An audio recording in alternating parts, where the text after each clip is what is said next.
We've been to India for the first time. We can say we've been to India. Fantastic occasion for us to get to the subcontinent. I can't stress enough how important it is for, something like bike racing, which you're not like Formula One or car racing, where it has a more mainstream appeal. I think it's just essentially the fact that it's a car. I know it doesn't look like a road car, but people drive cars every day. Everybody owns a car, and it gets this like casual viewer attraction just for the fact that it's like car racing. It's seen as like the official motorsport. Do you know what I mean? Bike racing is a bit different. People who ride bikes are a bit different. It's a quirky group of people. Even though if you don't ride and you're a big MotoGP fan, there's got to be something about you that you just think I'm not as mainstream in everything. I like to just find the thing that is the most entertaining rather than the one that's the most glamorous, the one that everyone likes to watch. And so, we're independent thinkers, us bike people. And if there's something that India has a lot of, it is bike people. I mean, you're talking over 1 billion in population. A huge amount of those people ride bikes or scooters every single day of their lives. If you give them a chance, they will treat motorcycle racing the way, Europe maybe treats car racing or Formula One as it could become a more mainstream thing for them. So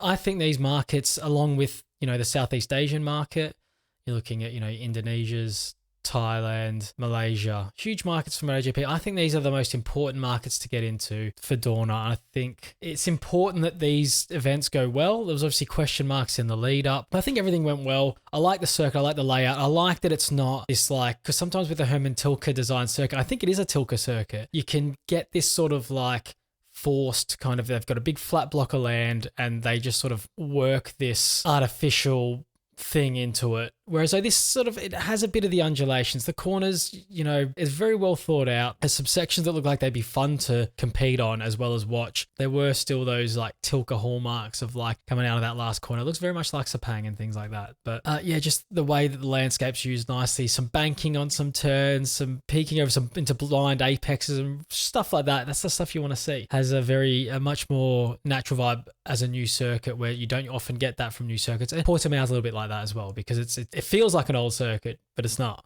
And that's how I felt about this one kind of. But anyway, I enjoyed it. Obviously, there's still work to be done on these circuits to get them to the point where they're exactly what you'd be after, but it's better to be there with something that's maybe not quite perfect than not be there and wait till it becomes perfect and, just get in there, get in the market. Crowd numbers weren't great by the looks of it. And I guess I without knowing anything about how it was run or what it was like there or whatever, 100% I'm just going to assume that this was a ticket price thing because it always is when the numbers aren't great because people will watch this stuff if it's the right price.